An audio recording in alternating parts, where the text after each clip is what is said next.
آقا نامدار جناب محمد رسول اللہ صلی اللہ علیہ وسلم نے جو ٹیم تیار کی تھی، جو صحابہ تیار کیے تھے، یہ ان کی محنت ہے. انہوں نے اسلام کو پہنچایا، آگے تک پہنچا دیا.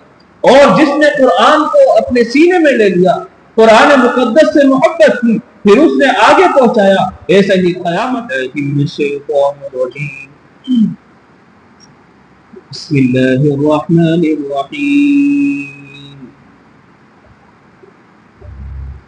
يسألونك ماذا أحل لهم قل أحل لكم الطيبات وما علمتم من الجوارح مكلبين تعلمونهن مما علمكم الله فكلوا مما أمسكنا عليكم واذكروا اسم الله عليه واتقوا الله إن الله سريع الحساب. یہ سورت سورہ مائدہ جو چھٹے پارے میں ہے، یہ احکام کی سورت ہے اور اس میں بہت سارے احکام نازل کیے گئے ہیں. یہ سورت اس کا نمبر 112 ہے، 112ویں سورت ہے. اور اللہ نے اس سورت میں وہ آیات احکام کی جو آپ علیہ السلام پر سب سے آخر میں نازل ہوئی، حجۃ الوداع میں 10 ہجری میں آپ حج کے لیے روانہ ہوئے، سفر کیا. آپ پر جو آیت نازل ہوئی، اليوم اکملت لکم دینکم واتممت علیکم نعمتی ورضیت لکم الاسلام دینا، یہ احکام کی آخری آیت. اس کے بعد آپ علیہ السلام کی جو زندگی تھی وہ 80 یا 82 دن رہی. اس کے بعد آپ دنیا سے تشریف لے گئے. یہ جو آیت میں نے ابھی تلاوت کی ہے، اليوم اکملت لکم دینکم، پچھلے ہفتے میں نے بتلایا تھا کہ یہ آخری آیت ہے. اس میں اللہ تبارک و تعالی نے دین کو مکمل کر دیا، کامل کر دیا. اس آیت کے بعد اب کوئی احکام دین میں نہیں آئے. دین کامل ہو گیا، مکمل ہو گیا. اب اس دین میں نہ کچھ چیز بڑھانے کی ضرورت ہے، نہ گھٹانے کی ضرورت ہے.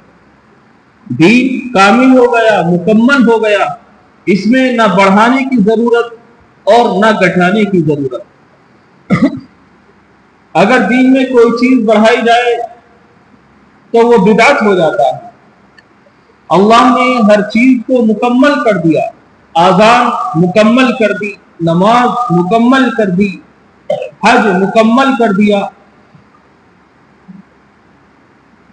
اس میں اب نہ کوئی چیز بڑھائی جا سکتی ہے، نہ گھٹائی جا سکتی ہے. نماز، مغرب کی نماز 3 رکعت ہے. اگر کوئی شخص سمجھے کہ یہ تو نیکی کا کام ہے، ثواب کا کام ہے، میں 4 رکعت پڑھ لوں،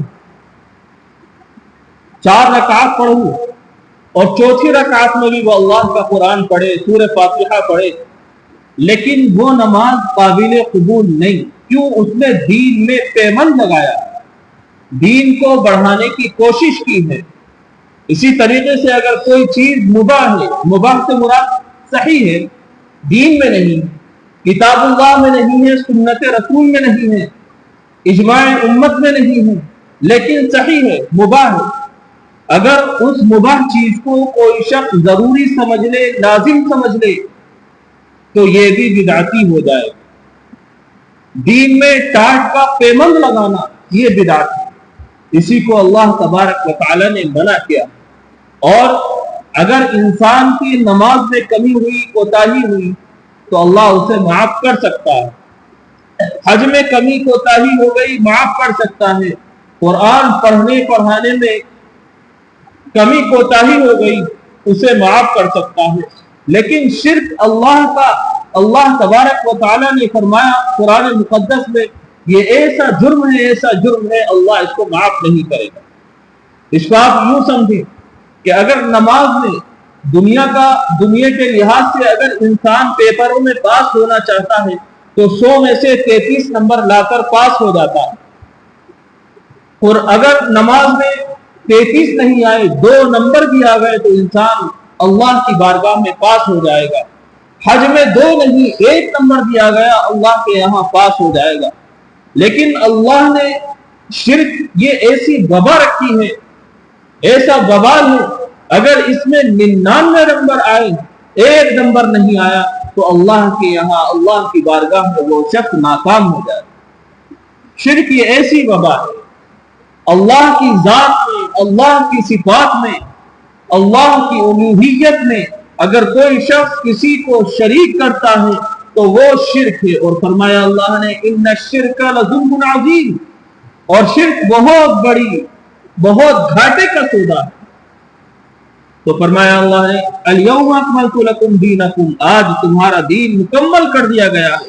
یہ 10 ہجری میں نازل کی گئی اللہ کے نبی علیہ الصلوۃ والسلام، اور اللہ کے رسول علیہ الصلوۃ والسلام نے ارشاد فرمایا صحابہ کرام سے، اس وقت 1 لاکھ صحابہ موجود تھے، فرمایا کہ میں نے جو دین تمہیں سکھلایا تمہیں بتلایا، ایک ایک وقت پر میں نے تمہیں احکام بتلاتا رہا، قرآن پڑھ کر سناتا رہا، اب تم جو حاضرین ہیں وہ غائبین تک پہنچا دیں، اور جیسے میں نے سکھلایا ہے ویسے ہی ان کو سکھلا دیں۔ کیا مطلب کہ صحابہ کرام کے کاندھوں پر یہ بوجھ آ گیا کہ جو دین میں نے تمہیں سکھلایا ہے وہ اب تم آگے پھیلاؤ۔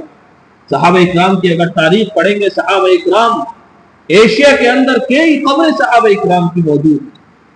اس دنیا میں ہر جگہ صحابہ کرام رضوان اللہ تعالی علیہم اجمعین دین کا علم لے کر پھیل گئے۔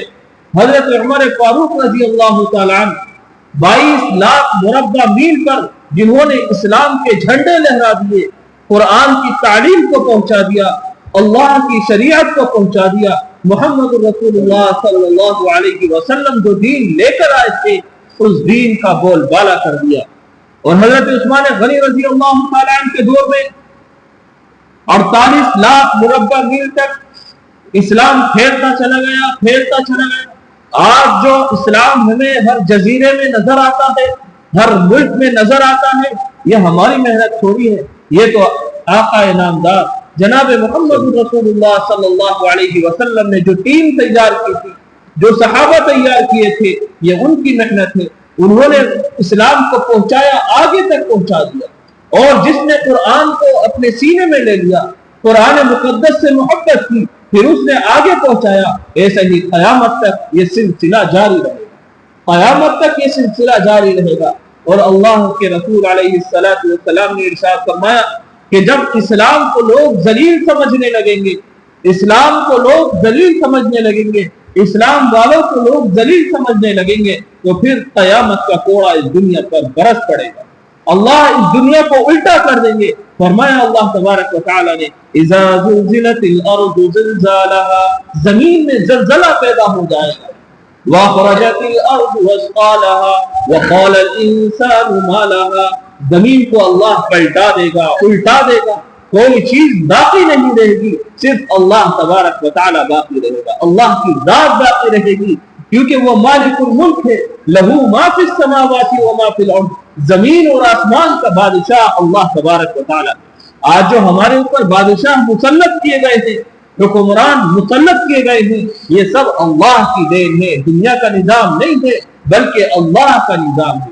جب ہم شریعت سے بھاگے، ہم سنت سے بھاگے، ہم نے سنت سے منہ موڑا تو اللہ تبارک و تعالیٰ نے ایسے ظالم بادشاہ مسلط کر دیے کہ اب تم شریعت سے بھاگو گے، اللہ کی نافرمانی سے بھاگو گے تو اللہ تبارک و تعالیٰ ایسے ظالموں کو مسلط کرتا رہتا۔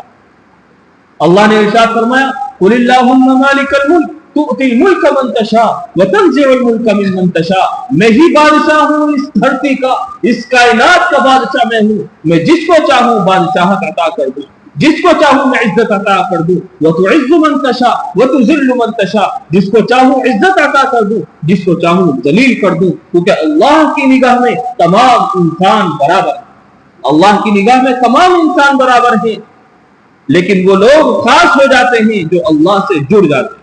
تمام انسان برابر، لیکن جو اللہ سے جڑ گئے، جنہوں نے اللہ کا کلمہ پڑھ لیا اور اللہ کا علم اٹھا لیا، وہی لوگ خاص ہو جاتے ہیں، اور پھر اللہ تبارک و تعالیٰ ان کو اجر عظیم عطا فرماتا ہے۔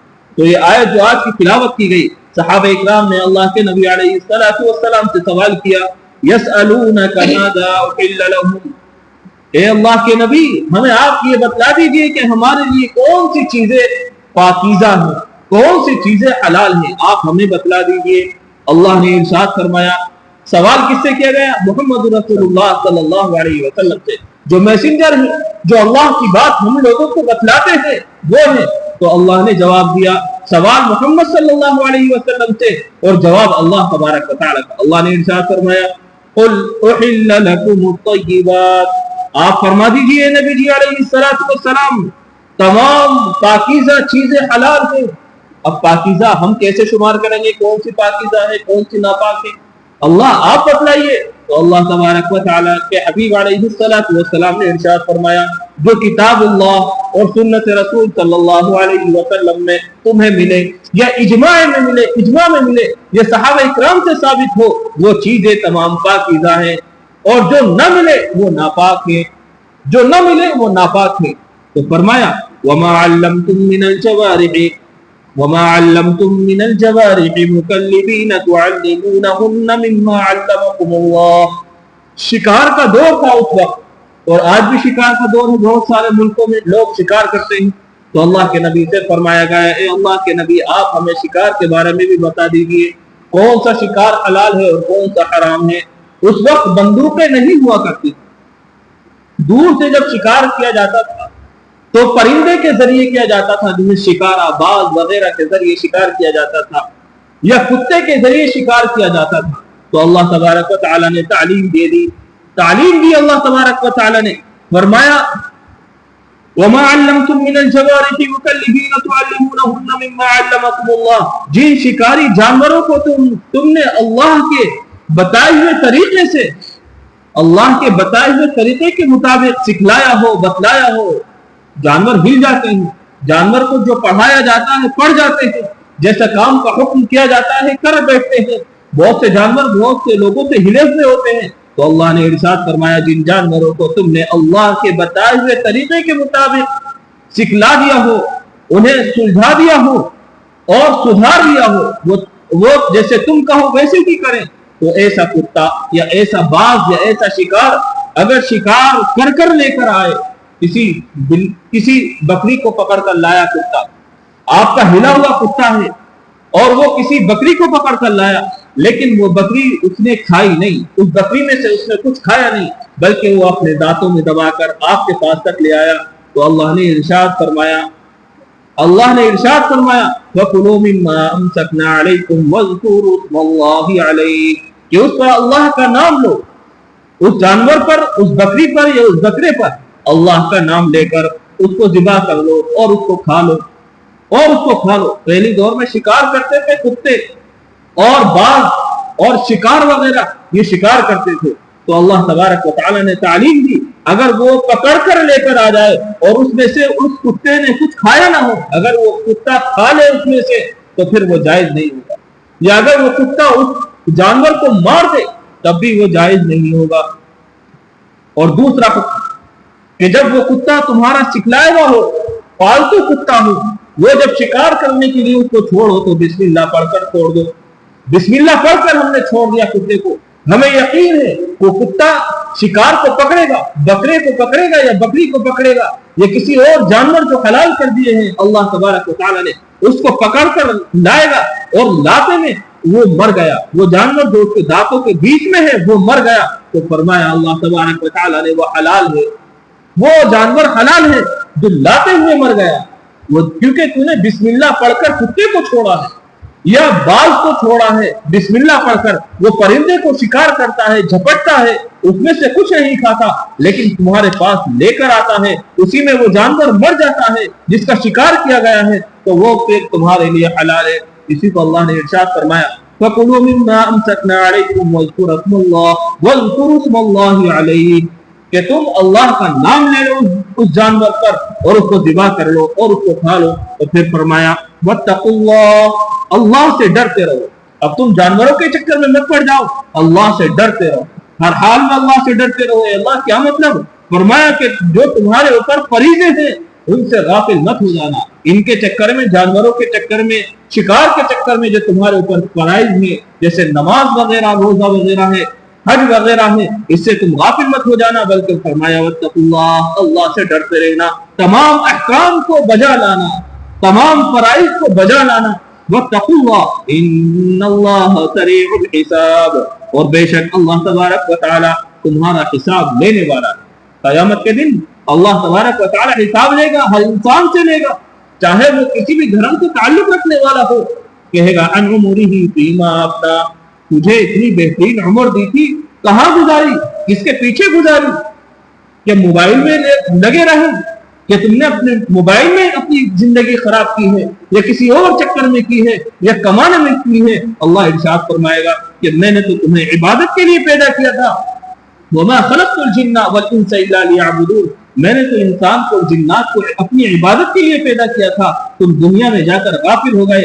اللہ ایک ایک لمحے کا حساب لے گا, ہر انسان سے لے گا. عن عمره فيما افنى وعن شبابه فيما ابلى, کہ تجھے اتنی بہترین جوانی دی تھی. اللہ کو جوانی کے سجدے بہت محبوب ہیں. جوانی کا ایک سجدہ اور بڑھاپے کے 100 سجدے برابر. جوانی میں اگر اللہ کو یاد کر لیا اللہ بہت جلدی مان جاتا ہے, لیکن بڑھاپے میں عبادت کر رہا ہے اس لیے کہ اب مجھے مرنا ہے, قبر میں پیر لٹک گئے, اب مجھے عبادت کر لینی چاہیے, اللہ کو منا لینا چاہیے. اور جوان جس چیز میں لگ جائے اس چیز کو حاصل کر کر رہتا ہے. جوان اگر علم میں لگ جائے علم کو حاصل کر لیتا ہے, قرآن پڑھنے لگے تو قرآن پڑھ لیتا ہے, اللہ کو منانے لگے تو اللہ بھی جوان سے جلدی مان جاتا ہے.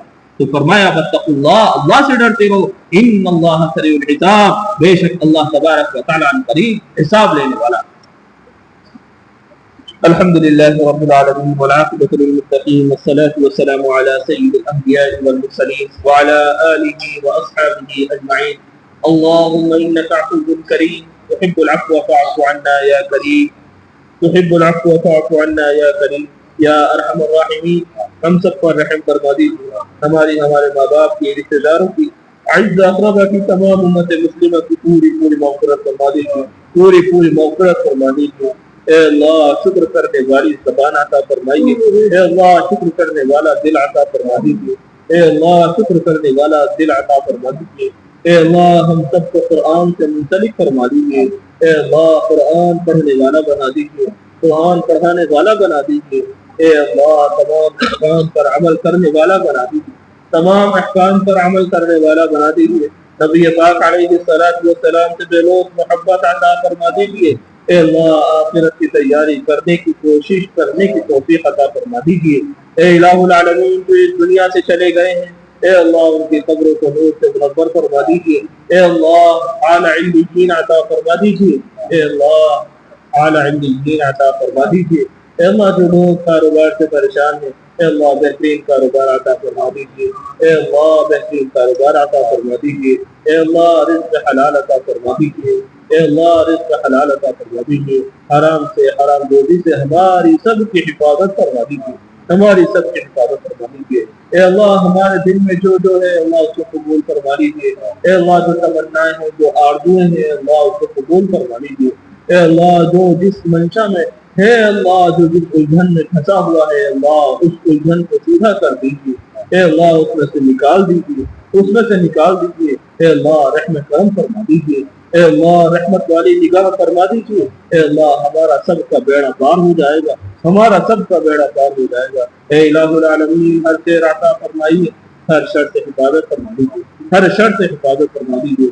اللهم ربنا وتقبل منا انك انت السميع العليم وتب علينا انك انت التواب الرحيم. سبحان ربك رب العزة عما يصفون وسلام على المرسلين والحمد لله رب العالمين برحمته.